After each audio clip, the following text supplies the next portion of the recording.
What's up, guys? Welcome back to the poker vlog. This is episode number 48, and for this episode we play our first session of 2-5 at the Westgate. It was for a meetup game that Andrew, Nemi, and I did. But before we get into it, Cosmo is right here. He's been working on his own project lately, and he's been trying to get into the rap game a little bit. Cosmo, do you want to maybe share with us just a little bit of like what you've been working on? Yeah, I wasn't really prepared to do this kind of thing. That's okay. But, okay. I'm a hardcore carnivore in a game in town that I'm gonna roll for. Bobby's room, that's my house. I am the cat, you are the mouse, you are the fish, you are my dish. You get what I'm saying? Do you catch my drift? Wow, man, that was good. You killed it. That one felt good. I have a very flat face, which makes me prone to breathing problems, so it's hard for me to do that. But I liked how it felt. Yeah, man. You did really good. Good job. Well, thanks for doing that. Cosmo's going to have a full-length song with a music video coming out soon. I'm really excited. But for now, let's go ahead and get into the episode. Getting ready to head out to the Westgate. It's the first time we've done a meetup game in a long time in Vegas. So it's nice. The Westgate is really embracing the whole vlogging thing. So it'll be nice to not have to hide videoing everything. And I think we're going to get a good turnout.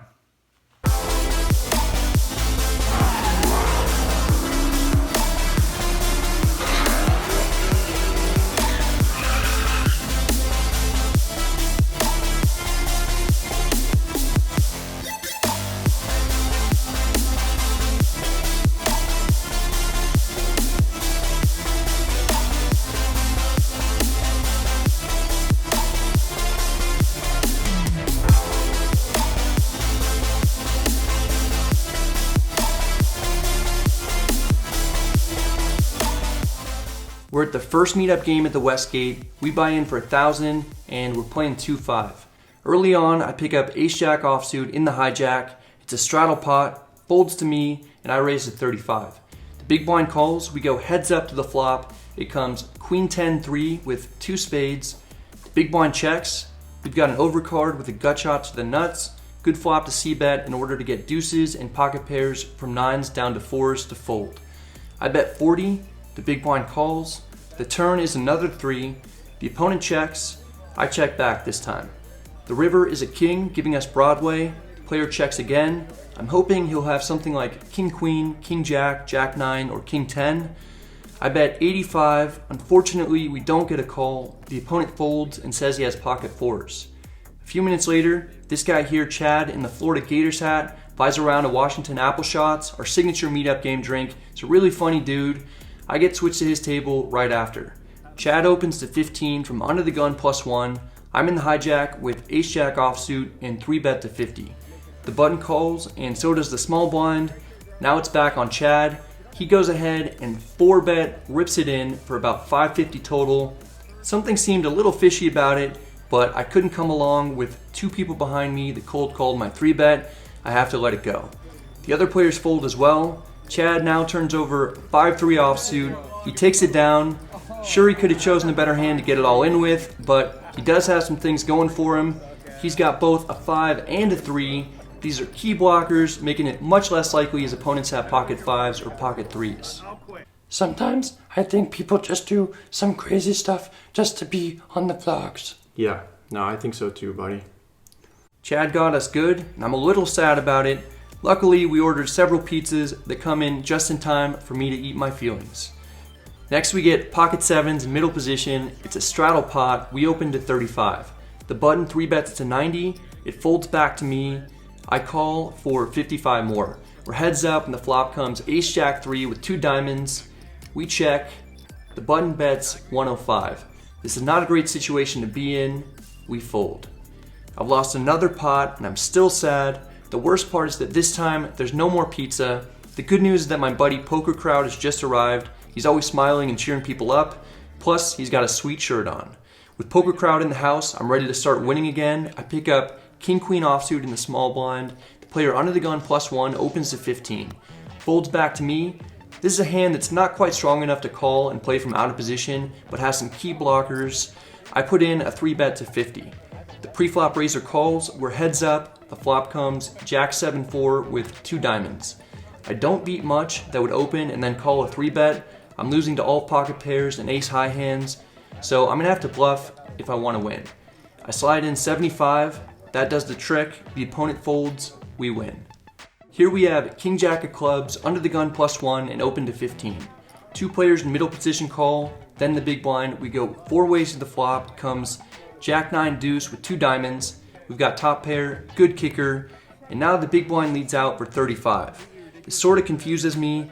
Most people with 2 pair or better in this situation would check raise. For this reason, I don't think that he's that strong. I believe the big blind has a draw or a pair that I'm beating. If I call, then the players behind me will be getting a great price. Also, it would set someone up perfectly to put on a squeeze and raise. My hand just isn't strong enough to call the initial bet and then call another opponent's raise from out of position, not knowing what cards, if any, I would need to fade on the turn and river. Instead, I basically min raise to 75. It deters the players behind me from getting involved unless they have made hands that are beating me or very strong draws. It's also small enough to keep the big blind involved with some hands that I beat. All 3 opponents end up folding, we take it down. At this point, I'm about even on the day, but having a lot of fun hanging out and drinking a few beers. Altogether, we get 6 tables of 2-5, filling up the entire poker room. We got a great turnout. Okay, back to poker. We've got ace queen offsuit, under the gun +1 and open to 20. Player in middle position, 3 bets to 65, folds back to me. I play really tight from early position normally, so this is one of the worst hands I'll open with.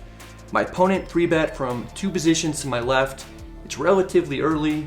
He probably knows that I'm not opening light, so he's gonna have a narrow 3-betting range himself. If I call, I'll be out of position, so under these circumstances, it'll be tough for me to win a big pot without completely coolering my opponent. For these reasons, I'm fine with letting ace queen go here. Instead, I end up calling for 45 more. The flop comes 10-7-4 rainbow. I check, I don't have much going for my hand. The opponent bets 65. I fold, and my opponent has pocket aces. Now it's our turn. We get pocket aces under the gun and raise to 20.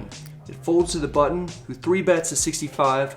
Once again, when I open from under the gun, I don't expect to get 3-bet light very often.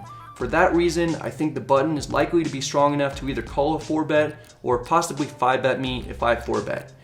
I make it 150. The button calls, we're heads up. The flop comes ace 9-5, we've got top set. This is great, but how are we gonna get more money out of our opponent? We've got all the aces. I put out a very small bet of 80. I'm hoping that the button can call with pocket kings or queens, or maybe we'll turn his hand into a bluff. Seems that the plan has worked out because the button raises to 200. I'm not gonna re-raise since I don't wanna blow him off his hand. I make the call. The turn is the queen of diamonds. I check. I'm sure my line looks pretty suspect by this point. The opponent checks back. The river is another 5. We make a boat. Seems like the other player has given up with a hand like pocket kings. Like I said earlier, we've got all the aces, and if he has queens, he would have continued on the turn, so he pretty much has to have kings. I don't want to check and have him check back again. I need to bet something. If he does have kings, he can't call that much though. I bet 105. The opponent basically snap calls, I turn over the cards, and then my opponent rolls over ace king offsuit. I forgot there are 4 aces in this deck and not 3. Somehow he has the last one. We win a decent pot, but don't get the maximum. He does well not to lose his whole stack and saves himself about 200. We're up 300 on the night and get switched to the last table. It's not easy. On our left, 2 doors down is Andrew. To his left is Paul DeWald, a pretty well-known poker player in Vegas. He's done extremely well in cryptocurrency. You can see him here wearing a shirt that says, "Buy the dip." Anyway, in this hand we're on the button with ace king of hearts. Paul opens to 15 from under the gun. 2 players call in middle position. It's on me. I put in a 3-bet to 75. Paul calls, and so does the hijack. We go 3 ways to the flop. The flop comes 7-5-5 with 2 hearts. The 2 players check to me. I put out a small bet of 65. I don't think this will get many pocket pairs to fold, but it is possible. Even if someone calls with a hand like 9s, I'll have plenty of outs with 2 overs and a nut flush draw. Plus I'll be in position in a slightly larger pot. I also like betting here because it allows me to keep control of the hand in case I want to fire again on the turn if I miss, or check back and see a river for free.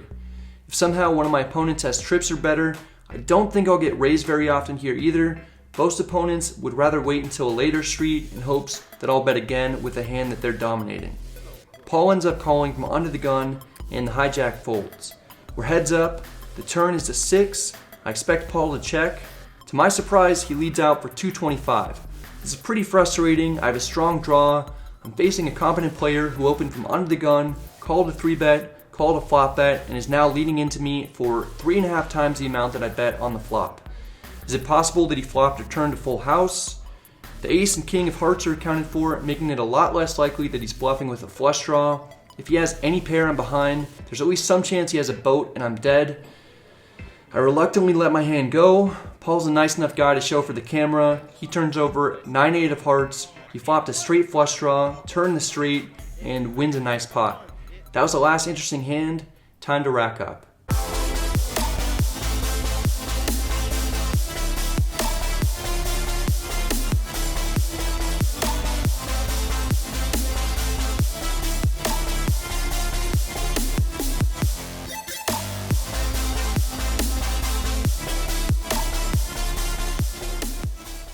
Tip of the session, cashed out for 1139, and so I won 139. Didn't run too well in the beginning, just kind of ran cold. Actually, didn't run bad at all. Just didn't get too many hands. Then I picked up that aces versus the ace king. Didn't stack the guy. He did well to keep $150 or $200. Then had that hand call to walled where he drilled the gutter. We both had the flush draw. And that was it for the night. So a lot of fun. We're gonna head out to the bar now. Hanging out after poker is always a good time. We have a few drinks, joke around, talk about poker and non-poker related topics. It's a fun way to end the night. If you're able to come to a meetup game, I highly recommend sticking around with us after the poker's over. That's it for this episode. I hope you guys enjoyed it. If you did, please hit the like and subscribe buttons. If you have any questions or comments, let me know in the comment section. I want to give a big thanks to everybody who showed up for this game. It was a lot of fun, and it's my favorite thing that's come out of doing the vlog so far is just meeting everybody who watches and hanging out and having drinks. I also want to give a big thanks to the Westgate for allowing us to host there. It's really nice just to be able to film and not have to worry about getting in trouble. We're having another game December 20th. It's going to start at 7 p.m., so that's a Wednesday at the Westgate. If you're in the Las Vegas area, come hang out with Andrew and I. We're going to be playing 2-3, so it's a little bit smaller than we usually play. We're just trying to get as many people out there as possible. And then afterwards, we've got a suite rented out, so we're going to have a little party up there, I think. And it's going to be really fun. Hope you're all doing well. Good luck at the tables, and I'll see you next time.